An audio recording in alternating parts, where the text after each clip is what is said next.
Howdy boys and girls, it's me, Francis Fecteau, your friendly neighborhood wine pimp, back for another video lesson. And this week we're going to address my least favorite question, and I get it at every wine class I do, at every consumer event, at every wine dinner. I even get it in the wine store from time to time. People feel obliged to walk up with a wine glass, give it a big vigorous swirl, and then they give it a big sniff, and then they look up at me with big puppy doe eyes and they say, "What am I smelling?" And I try very hard not to look disappointed and depressed. And I say, "It's your nose. You tell me what you're smelling." What's the point of this story? Well, I want you to work on your memories more than anything else, because every glass of wine is a little walk down memory lane. How does that work? Well, let's talk about smell for a minute. This is actually pretty simple science.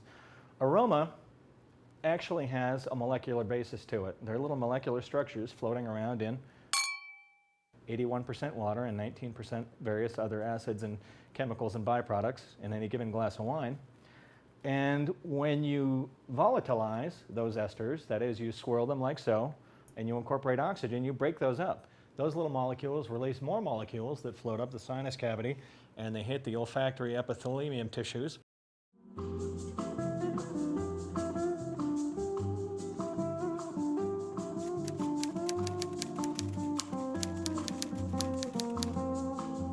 With the help of the cilia that grab those little molecules. And what this does, it alerts the lower part of your brain, the amygdala, the limbic system.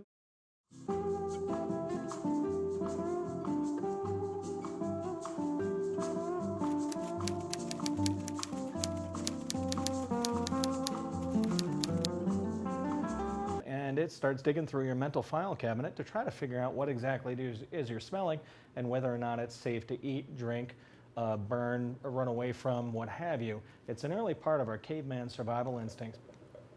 And so the fundamental rule here is we smell what we remember what we smell. And so it's not a case of being able to stick your nose in a glass and toss off a few pretentious adjectives and then ask everybody if they agree with you. That's kind of pointless. This is all a memory exercise more than anything else. So next time you get a glass of wine and you give it a big swirl and a sniff, I want you to just take a big deep lungful and then ask yourself, what the hell does that smell like? And work on your memory a little bit. Like I said, every glass of wine is a little walk down memory lane, and I want you to enjoy it as much as I do. That's it for this week. Cheers.